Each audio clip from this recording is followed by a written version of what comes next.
अगदी तुम्ही शांतचित्ते ऐकून घ्यावी अशी माझी नम्र विनंती. संविधान म्हणजे देशाच्या कारभारासंबंधीच्या तरतुदी एकत्रितपणे व सुसूत्रपणे ज्या ग्रंथात नमूद केलेल्या असतात त्याला संविधान असे म्हणतात. भारताच्या संविधान निर्मितीला इसवी सन 1947 पासूनच सुरुवात झाली होती.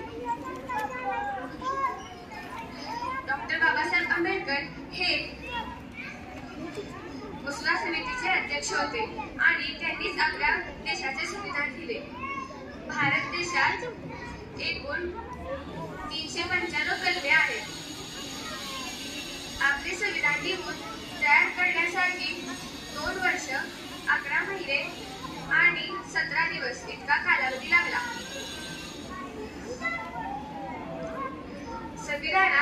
मूळ संविधानात 22 भाग, 395 कलमे आणि 8 परिशिष्टे यांचा वापर आहे.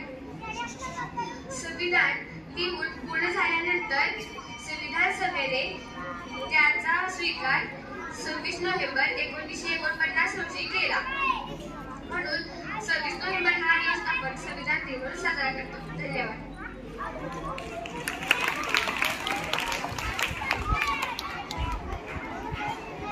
इयत्ता 5वीतील आरोही सुद्धा आपल्याला.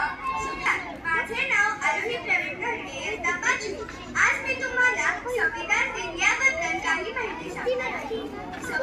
आज 26 नोव्हेंबर म्हणजेच संविधान दिन. याला नॅशनल लॉ डे असेही म्हणतात. तुम्हाला कधी ना कधी देखील प्रश्न पडलाच असेल की 26 नोव्हेंबरलाच आपण संविधान दिन का बरं साजरी करतो. तर 26 नोव्हेंबर 1949 मध्ये आपल्या भारतीय संविधान सभेने हे संविधान स्वीकारले होते. त्यानंतर 26 जानेवारी 1950 मध्ये हे संविधान लागू करण्यात आले. पण संविधान स्वीकारल्याच्या दिवशीचे महत्त्व जपण्यासाठी 26 नोव्हेंबर रोजी संविधान दिन आपण साजरी करतो.